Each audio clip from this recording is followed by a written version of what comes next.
Assalamu alaykum hurmatli obunachilar. Bugun Sputnikda bir etajli hovuzamiz sotiladi. 105 kvadrat. Plan вообще zakonniy. Ko'chadan yo'lni, ko'chalar ham keng, akkuratniy.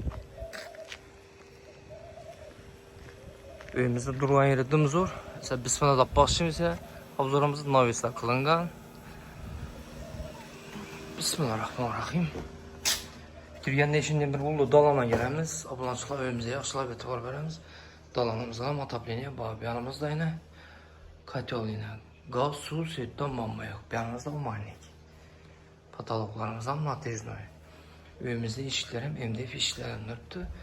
Yan tarafında bir ulu zalı var yine. Bu zalımızdan bir çıraylatıp aboydan çıkarıp koydular. Bu zalımızda matapleniye bağ. Aynalarımız akva. Bu zalımızdan patologumuz natijnoy. Daha şey ederiz. Evimizden beri 100% pol. Birimizde bir ulu kuhnisi var. Kuhnimizden hemen biraz daha gaz plite, umani, kuhni, fartuklarım kafeden çıkıp tuttu. Hıçı hemen biraz daha yine. Bir yan tarafımızda yine bir spalnisi var. Bu spalnimizden matapleniyor var. Aynası aran tarafta yine bir spalni var. Şuna karağa. Hazır gösterme.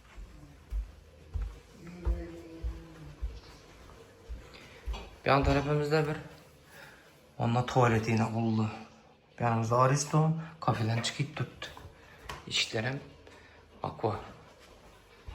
Bir yanımızda yine bir kanası var. Yine. Bu kanamızdan atapleniği var. Arka kanana aynası bir yan. Birinin aynası bir yana koridora karağa. Bir yan tarafımızda yine bir tuvalet var. Gezezi üzerinize yaxşılap göresi. Birimizde şimdi bir lisense koyup koydular, çıkıp göremiz azı.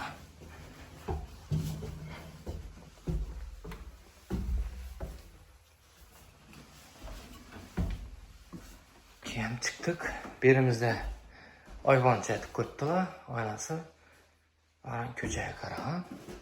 Bir yanımızda yine bir spalnisi var. Bu spalnimizden matapleniği var. Aynasam bağ yerine köçeye karağa. Gep yok. Puluna geleden bulsak